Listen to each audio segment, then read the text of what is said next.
লাইটৰ বিলৰ খবৰ কি? লাইটৰ বিলৰ খবৰ ভাল? খবৰ ভালনে? কিমান বেয়া? আগতে যদি 200 টকা হৈছিলে, এতিয়া সেই মানুহটোৱে 1000 টকা মিনিমাম দিব লাগে, হয়নে নহয়? 1 বছৰত 9 বাৰ বঢ়াইছে লাইটৰ বিল। সেইকাৰণে ৰাহুল গান্ধী ডাঙৰীয়াই কৈছে যে যোৱা তুমি কৈ দিয়াকৈ ৰাহুল গান্ধীৰ কাৰণে। ৰাহুল গান্ধীয়ে কৰ্ণাটকত ক'লে যে কংগ্ৰেছক যদি চৰকাৰ কৰিবলৈ সুবিধা দিয়ে তেতিয়াহ'লে আমি গেছৰ দাম 500 টকা কৰি দিম, 3 মাহৰ ভিতৰত 500 টকা কৰি দিম। ৰাইজে কংগ্ৰেছৰ চৰকাৰ কৰিবলৈ সুবিধা দিলে 1 মাহৰ ভিতৰত 500 টকা গেছ কৰ্ণাটকত, হয়নে নহয়? খবৰ কৰক। এইবাৰ কৈছে জনিয়াবাসী ৰাইজ, মন্দিয়াবাসী ৰাইজ, আপোনালোকে কংগ্ৰেছৰ পাৰ্টি ৰকিবুলচনক ভোট দিয়ক, গেছৰ দাম আপোনালোকৰ 500 টকা হ'ব। কংগ্ৰেছক ভোট দিয়ক, দুখীয়া মানুহে ব্যৱহাৰ 200 ইউনিটৰ ওপৰ নকৰে, কাৰেণ্টৰ 200 ইউনিটৰ ওপৰ নকৰে। ৰাহুল গান্ধীয়ে কৈছে কোৱাগৈ তুমি 200 ইউনিট ব্যৱহাৰ কৰা, সকলো দুখীয়া মানুহে 1 পইচা দিব নালাগে, কাৰেণ্ট ফ্ৰী আপোনালোকৰ।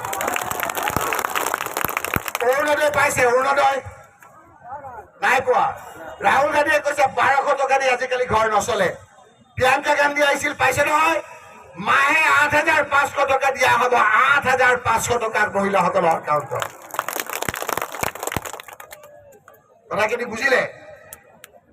ল'ৰা 30টা জিন্দাবাদ জিন্দাবাদ কৈছে যে তোমালোকৰ কষ্ট অসদে নাযায়। ৰকিবুলচনকটো জানা অকমান, এতিয়া পাৰ্টি কেনেকুৱা, অলপ দুৰ্বল নেকি? শক্তিশালী হয় নহয়? এনে শকত আপত ঠেলা মাৰি পেলাব পাৰিব নেকি? ময়ে একে ঠেলাত পেলাই দিম সিহঁতক, গম পোৱা নাই? আপোনালোকে মোক ভোট দিয়ক, এইবিলাক ভয় ভীত নকৰো। জীৱন এটাহে, যিমান দিন থাকিম আল্লাহৰ নামত তাৱাক্কুল কৰি, ভগৱানৰ নামত কৰি আপোনালোকৰ দুখীয়া মানুহৰ পক্ষত থাকিম, মেৰুদণ্ড পোন কৰি থাকিম।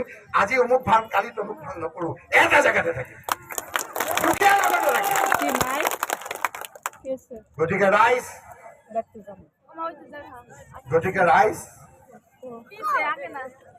আৰু ক'ব লাগিব নেকি? নহয়, এই ৰহিম আহমদে ৰঙা চকু দেখুৱাই আছে হিমন্ত বিশ্বৰ নিচিনা। সৃজন গ্ৰামৰ পৰা খণ্ডকাৰে ফোন কৰিছে যাবৰ কাৰণে। সকলোৱে আজি সকলোতে মানুহ হৈছে নে নাই? মানুহে মানুহ হয়নে নহয়? এই বদৰদী ৰাজবল ডাঙৰীয়াৰ কাৰণে আমি পদে পদে হিমন্ত বিশ্বই অপমান কৰি আছে নে নাই? ৰাইজ তুচ্ছ তাচিল্য। এতিয়া আকৌ হিমন্ত বিশ্ব আহি মিয়াৰ ভোট লগা হ'ল। কৈছিল না মিয়াৰ ভোট নালাগে, কৈছিলে নাই? এতিয়া হ'ল ঠেলাৰ নাম বাবাজী।